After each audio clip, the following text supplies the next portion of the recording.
Typhoon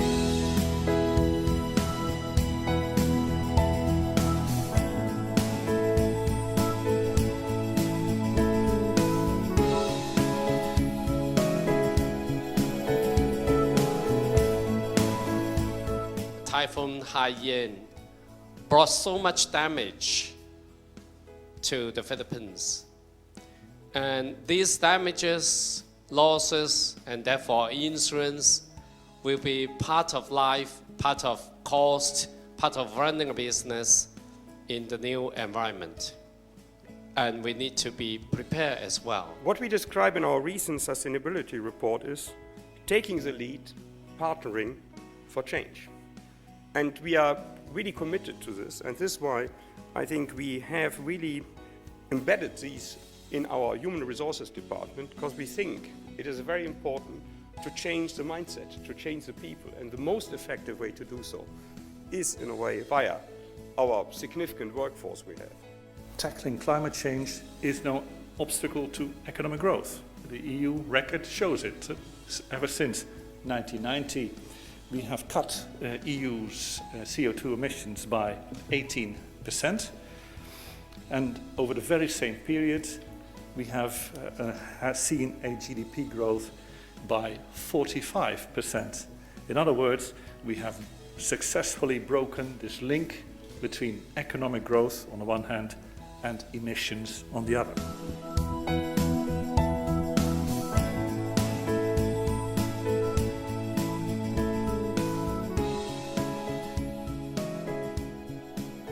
If we look at companies who have done formal reporting with international guidelines, in particular guidelines like GRI, Global Reporting Initiatives. Now in Singapore, there are 20 companies that have reported using GRI or international guidelines. So that's about 3% of all listed companies. But in Hong Kong, we have only found 13 companies doing that. And that is equivalent to less than 1% of all listed companies. Huge potential for anyone, for any company, to lead and to innovate, exactly because the current status is quite preliminary, because not everyone has been doing well. And that's why there is a lot of room for companies who are willing to take one step forward, to take the lead in their own industries, and also to do more innovation so that they can really take advantage of different opportunities. Greenpeace try to apply cooperation and engagement with corporates. In particular in China, Greenpeace is one of the pioneers to cooperate with corporate state company for solar or wind power or other renewable energy promotion in China.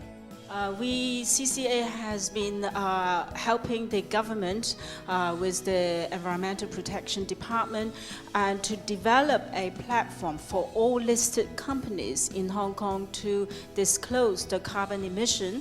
And this platform, you watch this space, will be launched very soon.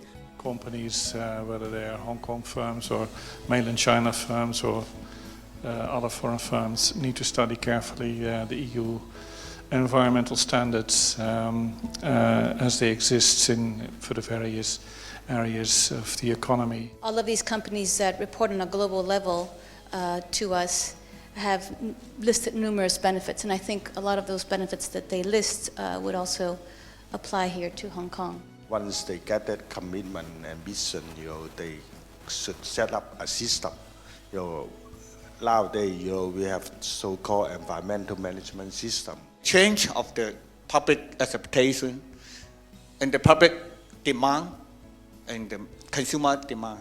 You can find a right direction in the future.